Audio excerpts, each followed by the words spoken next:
Hey, Holanda, mis queridísimos seres de luz y oscuridad, espero que se encuentren de maravilla en este hermoso y bello miércoles de terror en el que nos dejaremos inquietar a través de las páginas de La marca de la bestia de Rudyard Kipling, una historia bastante distinta a lo que hemos leído hasta ahora y que inquieta de manera diferente, así que sin más dilación, ¡comenzamos!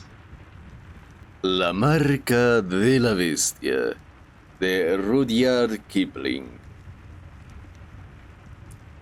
Sostienen algunos que al este de Suez la provincia cesa de ejercer su control. Los hombres quedan bajo el poder de los dioses y demonios de Asia, y la iglesia anglicana se limita a la supervisión de los ingleses de una manera moderada y esporádica. Esta teoría puede explicar una parte de los horrores más innecesarios de la existencia en la India, y por ello mi intención es ampliarla para narrar esta historia. Mi amigo Strickland, policía y buen conocedor de los nativos de la India, puede verificar los hechos que aquí voy a relatar. Nuestro médico, Dumoisa, también pudo presenciar lo mismo que Strickland y yo presenciamos. Pero su interpretación de aquellas pruebas fue equivocada, sin duda. Ahora está muerto. Murió de una manera muy curiosa y que describiré en otro momento. Cuando Fleet llegó a la India, poseía un poco de dinero y algo de tierra en el Himalaya, cerca de una localidad denominada Dharmasala. Heredó ambas cosas de su tío y tomó la firme decisión de conservarlas. Se trataba de un hombre grande, gordo, inofensivo y eminente. Su conocimiento sobre los nativos era limitado, como es natural, y siempre se quejaba de las barreras lingüísticas. Bajó desde su propiedad en las montañas a caballo para pasar el año nuevo en el cuartel, y se alojó en la casa de Strickland. La víspera de Año Nuevo, se celebró una gran cena en el club, y la noche transcurrió inundada por el alcohol. Cuando llegados desde los más remotos rincones del imperio, los hombres se reúnen, tienen derecho a crear algún alboroto. Desde la frontera llegó un contingente de fornidos soldados que en todo aquel año no habían podido ver ni 20 rostros blancos y que debían recorrer 25 kilómetros diarios a caballo para poder cenar en el fuerte más próximo, con el riesgo de recibir en el jíber un balazo en vez de una copa. Supieron aprovecharse de aquel momento seguro y organizaron un campamento de billar con un erizo que se encontraron en el jardín, mientras uno de ellos portaba el marcador entre sus dientes por todo el salón. Media docena de colonos llegados del sur estaban increpando al mayor mentiroso de toda Asia, e intentaba contarles mejores historias que las suyas. Todo el mundo se encontraba allí, cerrando filas y haciendo un balance de los muertos y los heridos que cayeron a lo largo de aquel año. Vendimos abundantemente y recuerdo que cantamos Auld Lang Syne con nuestros pies dentro del trofeo del campeonato de polo y que juramos que todos nos queríamos unos a otros. Después de algunos nos marchiríamos de allí para anexionar Birmania, mientras que otros protagonizarían un intento de penetrar en el Sudán para ser degollados por los fuises en una batalla atroz en los alrededores de Suakim, en las que algunos ganarían estrellas y medallas y otros se casarían, algo que no era bueno. Otros harían cosas peores y otros continuaríamos bajo nuestras ataduras esforzándonos por ganar dinero pese a nuestra poca experiencia. Fleet comenzó la noche con jerez y bitter, bebió champán hasta el postre, luego continuó con el Capri puro, tan fuerte como un whisky, tomó coñac junto al café, 4 o 5 whiskies para mejorar sus carambolas de billar y cerveza mezclada con brandy añejo durante la partida de dados, sobre las 2:30. Así pues, cuando a las 3:30 de la madrugada salió por fin del club, con 10 grados bajo cero, se enfadó mucho con su caballo porque resoplaba e intentó subirse de un salto a la silla. El caballo se alejó y se fue hasta la cuadra, por lo que Strickland y yo formamos una guardia de deshonor para poder llevar a Fleet a casa.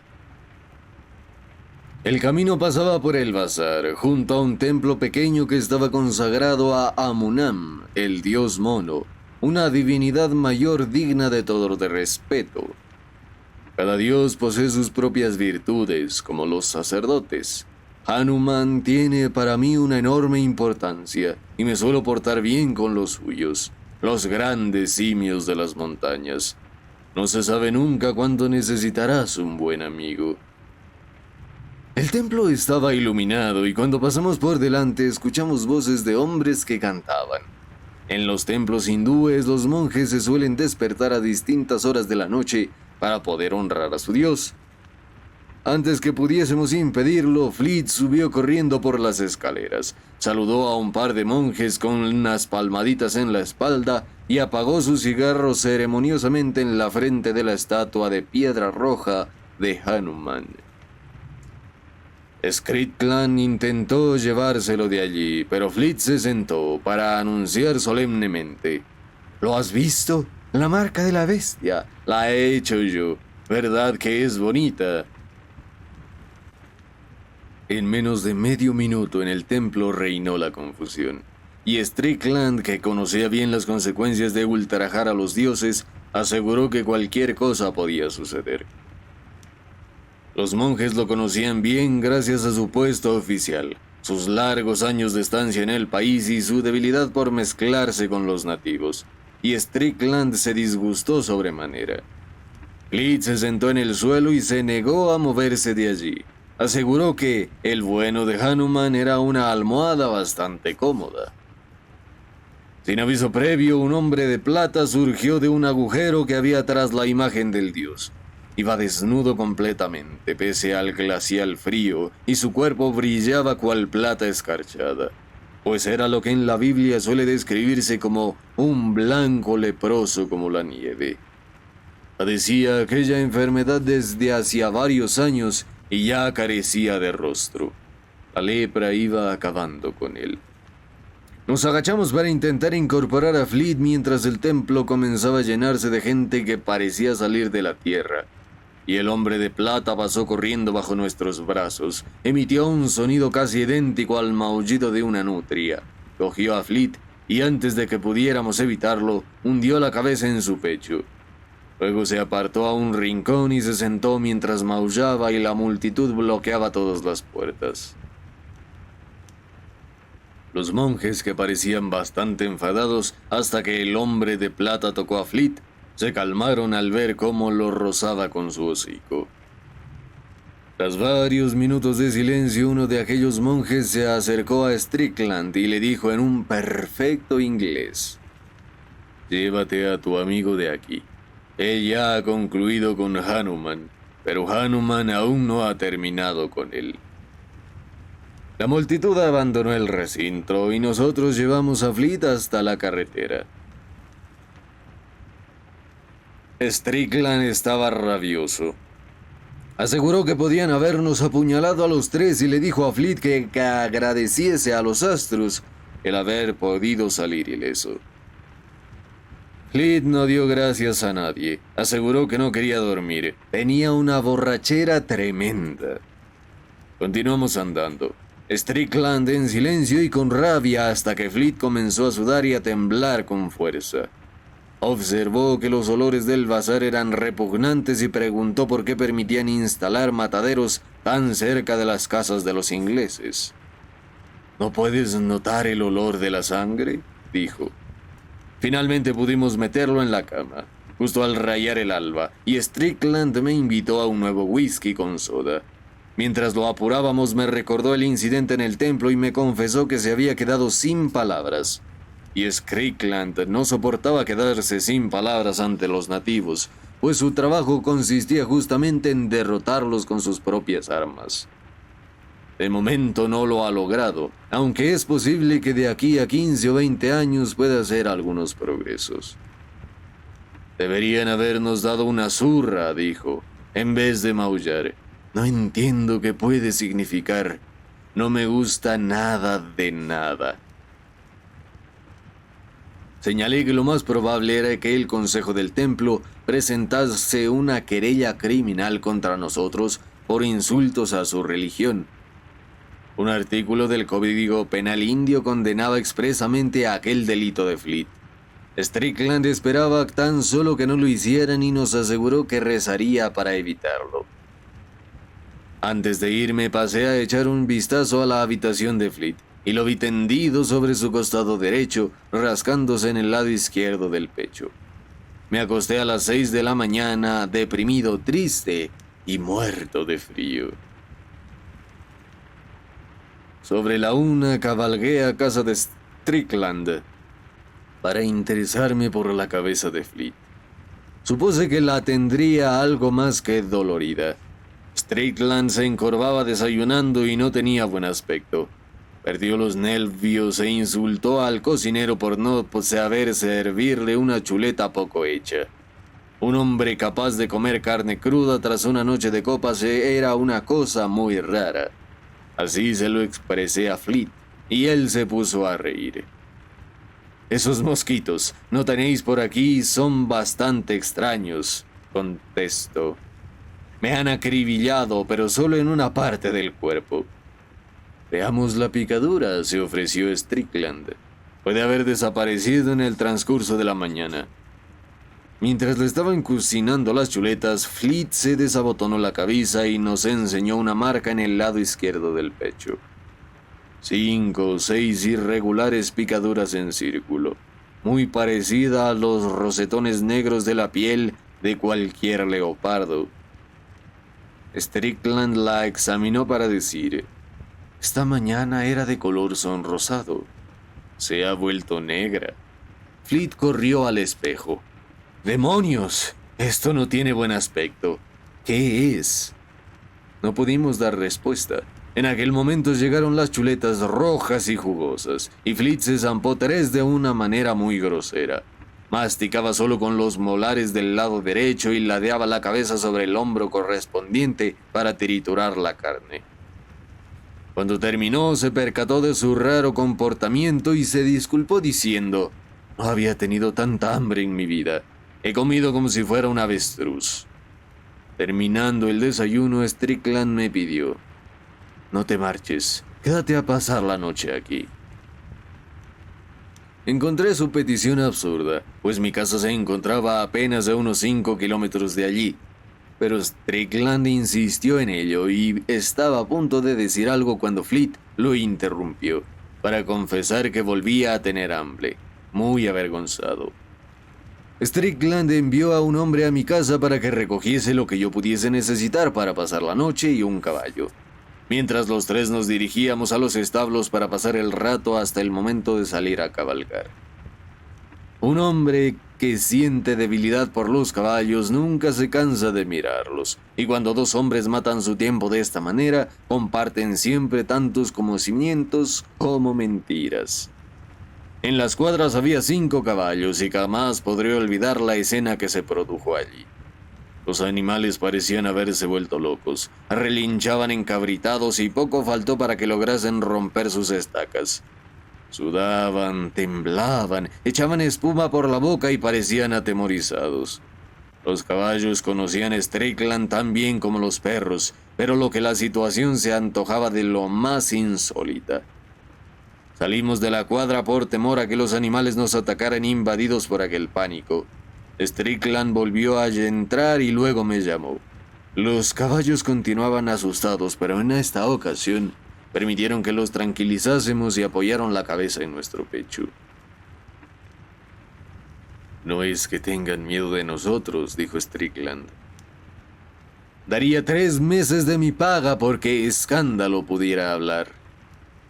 Escándalo era mudo, naturalmente, y solo podía recibir el abrazo de su amo resoplando por el hocico, como suele suceder con los caballos cuando intentan explicar algo.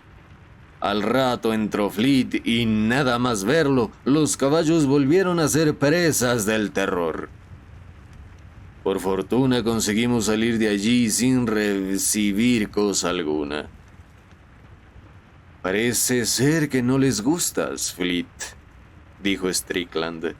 Bobadas. Mi yegua siempre me sigue como un perro. Se acercó a la yegua que estaba en el establo separado y nada más abrir la barrera, el animal se abalanzó sobre él, lo tiró al suelo y salió en estampida por el jardín. Yo rompí a reír, pero a Strickland no le hizo nada de gracia.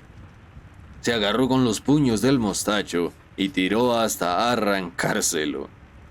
En vez de ir en busca de la yegua, Fleet dio un bostezo y dijo que tenía mucho sueño. Entró para acostarse, lo que era una ridícula manera de pasar el día de Año Nuevo. Me senté en la cuadra junto a Strickland, que me preguntó si notaba algo distinto en Fleet. Le comenté que había comido como una bestia, aunque aquello podía ser consecuencia de una vida de aislamiento en las montañas y muy lejos de cualquier compañía refinada y moral, como la nuestra, por ejemplo. Strickland no advirtió la broma. Creo que ni siquiera me estaba escuchando porque a continuación aludió a la marca del pecho de Fleet, a lo que le respondí que podía ser una picadura de algún escarabajo o hasta una marca de nacimiento que se hacía visible por primera vez. Ambos estábamos de acuerdo en su desagradable aspecto y Strickland tuvo la ocasión de acusarme de idiota. No puedo decirte lo que pienso de momento, porque me creerías un loco, pero quiero que te quedes aquí unos días, si puedes. Quiero que observes a Fleet, pero no me des tu opinión hasta que yo logre aclararme al respecto. Esta noche cenaré fuera, le anuncié. Yo también, y Fleet, si es que no cambia de parecer. Paseamos por el jardín mientras fumábamos en silencio. Éramos amigos y la charla estropea el buen tabaco, hasta que se consumieron nuestras pipas. Entonces subimos a despertar a Fleet. Estaba despierto, dando cortos paseos por la habitación. Quiero comer algunas chuletas más. ¿Se puede? Ve a cambiarte, respondimos entre risas. Los caballos estarán preparados enseguida. En cuanto me zampe las chuletas, poco hechas, claro está. Hablaba con toda seriedad. Ya eran las 4 y habíamos desayunado a la 1. Pese a ello, continuó insistiendo un buen rato en lo de las chuletas poco hechas. Al final se puso la ropa de montar y salimos al porche. Su pony, la yegua que había escapado, no permitía que Fleet se le acercara. Los caballos estaban ingobernables, locos de terror, y Fleet acabó decidiendo que se quedaría en casa para comer unas chuletas. Strickland y yo salimos a cabalgar, muy desconcertados. Pasábamos junto al templo de Hanuman cuando el hombre de plata salió fuera a maullarnos. No es uno de los monjes habituales, dijo Strickland. Me encantaría cogerlo. El paseo transcurrió sin sobresaltos. Los caballos eran mayores y parecían algo agotados. El susto tras el desayuno fue demasiado para ellos. Aquel fue el único comentario de Strickland durante lo que quedaba de paseo.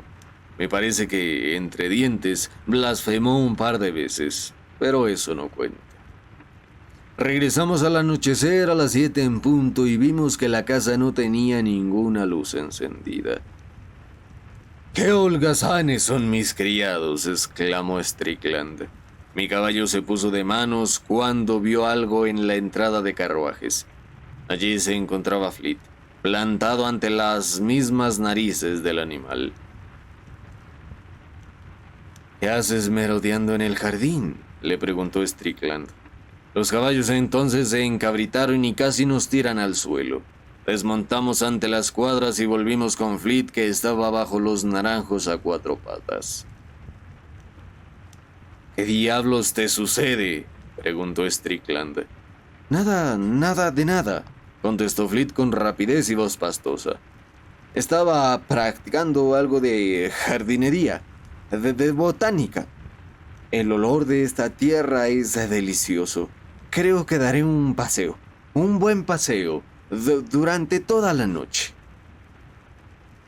Entonces fue cuando advertí que algo no marchaba bien y le comenté a Strickland.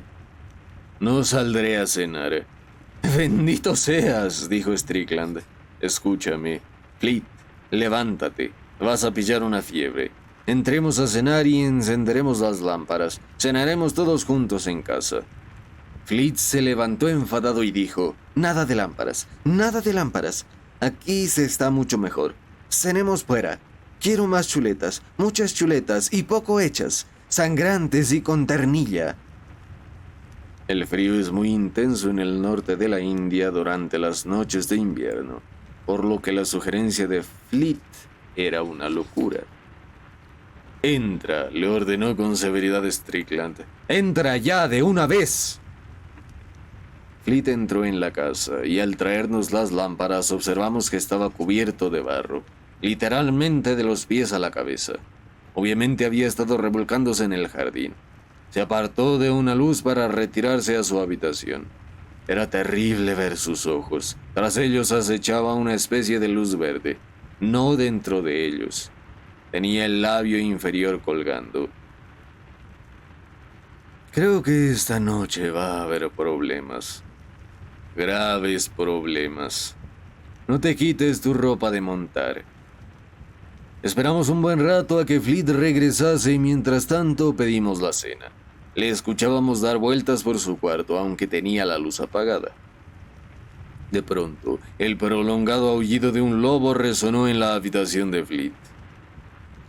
Muchas veces la gente habla y escribe a la ligera cómo se te hiela la sangre o el vello se te eriza y cosas parecidas.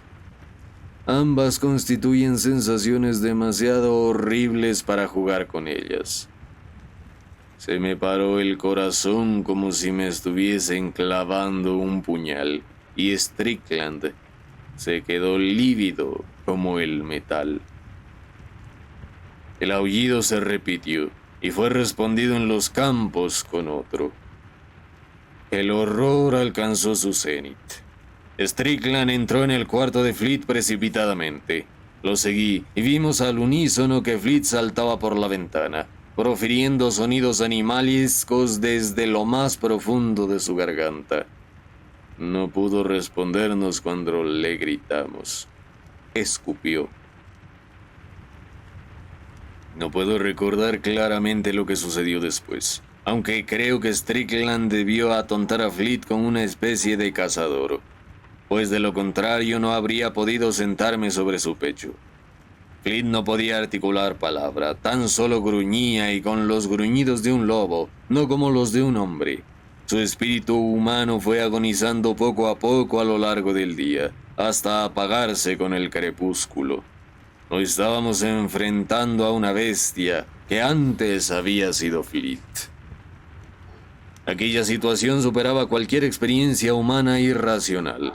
Intenté pronunciar hidrofobia, pero no fui capaz de articular la palabra, pues sabía que era mentira.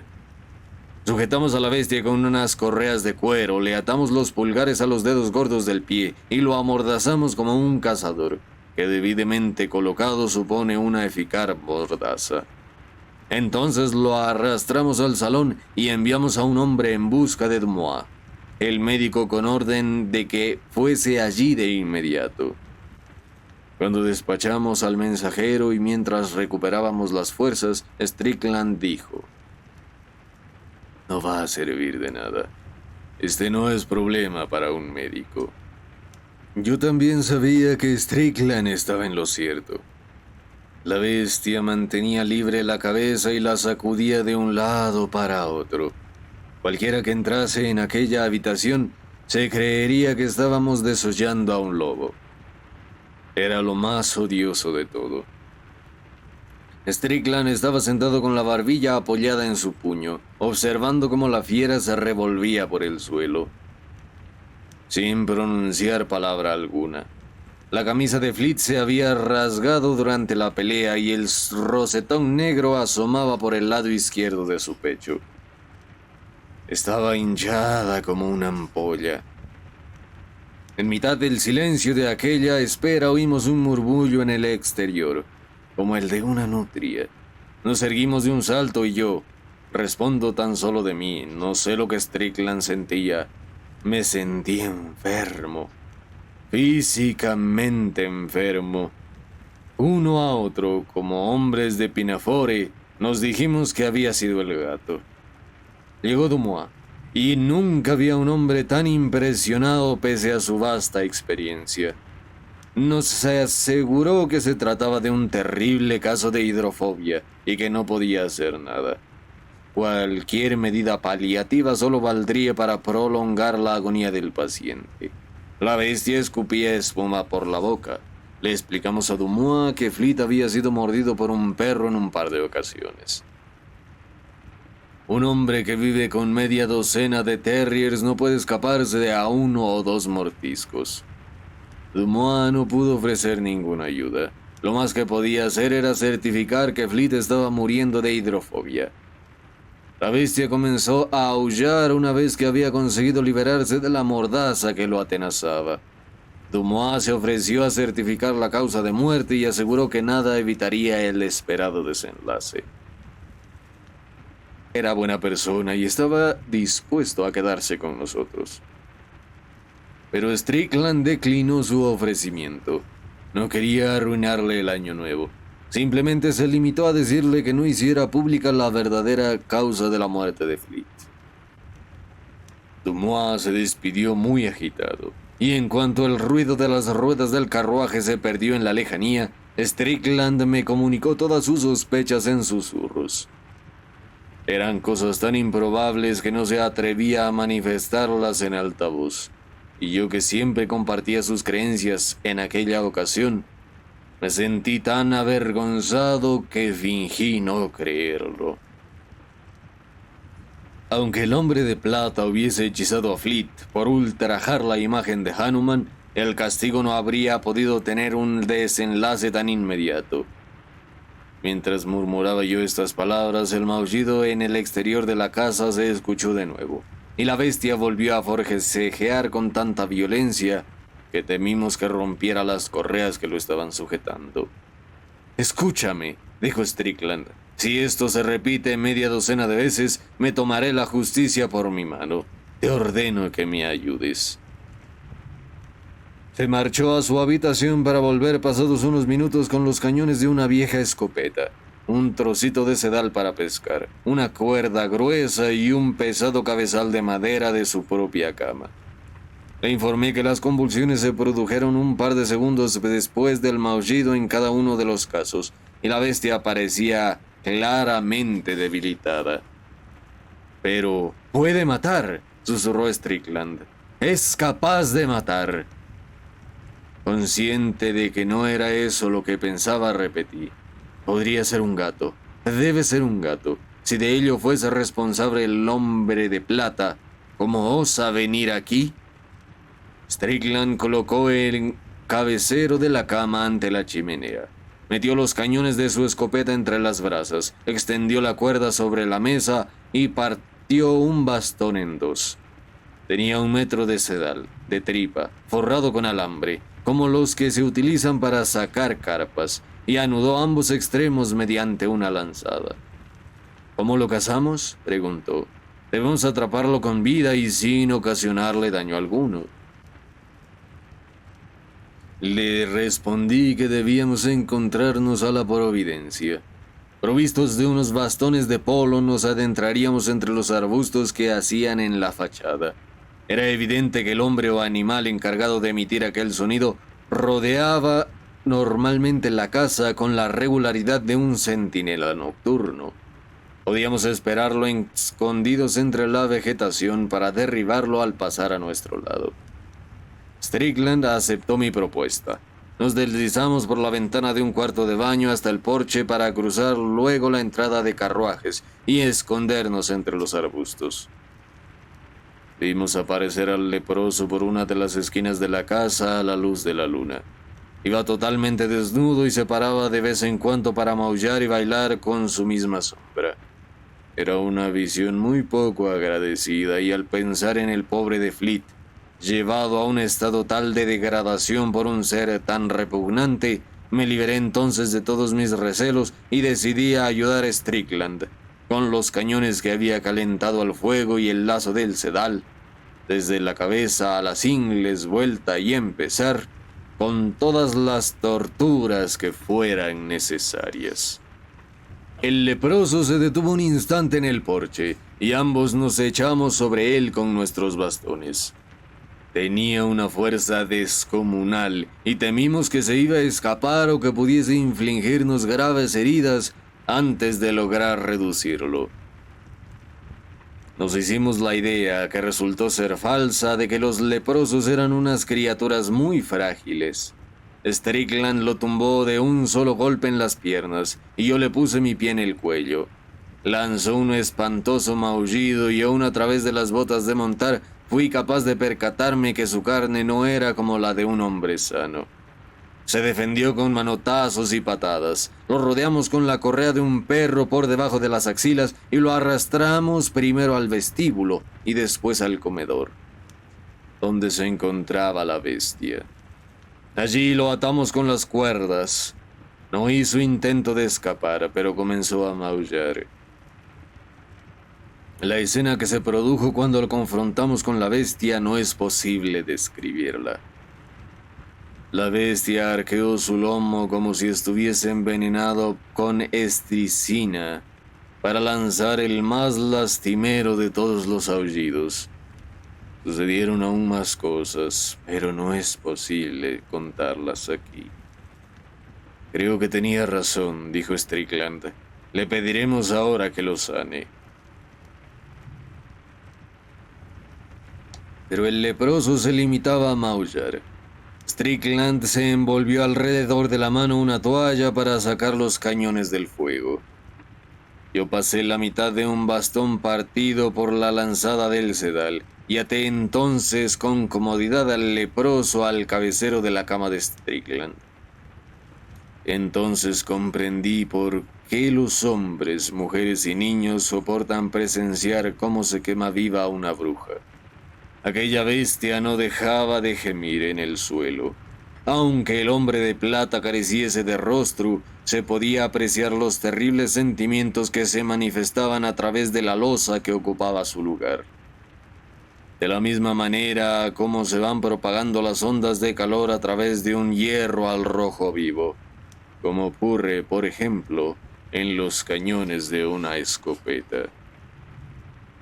Strickland se tapó los ojos por un instante y ambos nos pusimos manos a la obra. No revelaré lo que entonces sucedió. Ya comenzaba a clarear cuando por fin el leproso habló. Sus maullidos no sirvieron de nada. La bestia se desmayó por agotamiento y en la casa reinaba un absoluto silencio. Desatamos al leproso y le ordenamos que se llevase de una vez al espíritu maligno. Se arrastró hacia la bestia y le puso las manos en el lado izquierdo del pecho. Y eso fue todo. Entonces cayó de bruces y comenzó a gimotear al tiempo que expiraba aire. Pudimos observar el rostro de la bestia y vimos cómo el alma regresaba a los ojos de Fleet. Se le llenó la frente de gotas de sudor y los ojos, humanos esta vez, se cerraron. Esperamos una hora, pero Fleet continuaba durmiendo. Lo trasladamos a su cuarto y le pedimos al leproso que se fuese, ofreciéndole el cabecero de la cama y una sábana que cubriese su desnudez, además de unos guantes y una toalla con la que lo habíamos tocado, y la cuerda con la que lo habíamos atado. Se cubrió con la sábana y salió fuera aquella mañana sin hablar ni maullar. Strickland se secó el sudor del rostro y se sentó. En la lejanía, en la ciudad, un gong anunció las 7 de la mañana. «Exactamente 24 horas», comentó Strickland. y ya he hecho más de lo sensatamente posible para que me expulsen del servicio y me recluyan, además, en un manicomio de por vida. ¿Crees que nos encontramos despiertos? El cañón al rojo vivo se había caído al suelo y estaba quemando la alfombra. El olor era terriblemente real. Esa mañana, sobre las 11, fuimos los dos juntos a despertar a Fleet. Lo examinamos a la vez y comprobamos que la mancha negra del pecho había desaparecido. Estaba medio dormido y bastante cansado, pero nada más vernos dijo: «Ah, dejadme tranquilos, amigos. Feliz año nuevo. Nunca mezcléis licores diferentes. Así me muero». «Gracias por tu amabilidad, pero ya es algo tarde», dijo Strickland. «Hoy es la mañana del segundo día. Te has vagado durmiendo sin parar». La puerta se abrió y el menudo doctor Dumois asomó la cabeza. Vino a pie suponiendo que estaríamos a punto de enterrar a Fleet. «Me he traído a una enfermera», dijo Dumois. «Supongo que podrá entrar para todo lo que haga falta». «Desde luego», respondió Fleet con alegría, incorporándose en la cama. «Que entre la enfermera». Dumois se quedó sin palabras. Strickland salió con él y le explicó que tuvo que equivocarse en su diagnóstico. Dumois continuó mudo y se marchó de la casa apresuradamente. Se sentía herido en su honor profesional y parecía tomarse la recuperación de Fleet como una afrenta. Strickland también salió. Regresó anunciando que había estado en el templo de Hanuman para ofrecerles una reparación por el ultraje al dios. Y allí le aseguraron solemnemente que hombre blanco alguno había osado jamás tocar al ídolo, pues era la encarnación de todas las virtudes latentes bajo una aparente ilusión. «¿Qué te parece?», preguntó Strickland. «Aún hay más cosas», comencé a decir. Pero Strickland detesta la cita. Asegura que la he agotado tanto de usarla. Aconteció otro hecho curioso que me asustó tanto como lo ocurrido aquella noche. Cuando Fleet se vistió, bajó al comedor y comenzó a olisquear, movía su nariz de un modo bastante extraño. «¡Qué peste a perro!», dijo. «Deberías educar a tus terriers. Prueba utilizando algo de sulfuro». Strickland no respondió. Cogió el respaldo de una silla y de repente sufrió un ataque increíble de histeria. Es terrible contemplar a un hombre robusto dominado por la histeria. Entonces pensé que en esa habitación habíamos peleado contra el hombre de plata por salvar el alma de Fleet. Y al hacerlo nos habíamos degradado para siempre como buenos ingleses. Me reí. Cogí aire y grité de una manera tan vergonzosa como Strickland, mientras Fleet creyó que ambos nos habíamos vuelto locos. Nunca le contamos lo que hicimos. Años más tarde, cuando Strickland se había casado ya y se había integrado en la comunidad eclesiástica para complacer a su esposa, repasamos aquel incidente sin apasionamiento, y Strickland me sugirió que lo hiciese público. No creo que un paso así sirva para aclarar el misterio, porque, en primer lugar, nadie va a dar crédito alguno a una historia tan desagradable. Y, en segundo lugar, como sabe bien todo hombre sensato, los dioses paganos son de piedra o de bronce, y quien se atreva a decir lo contrario recibe una justa condena. Fin del relato La marca de la bestia.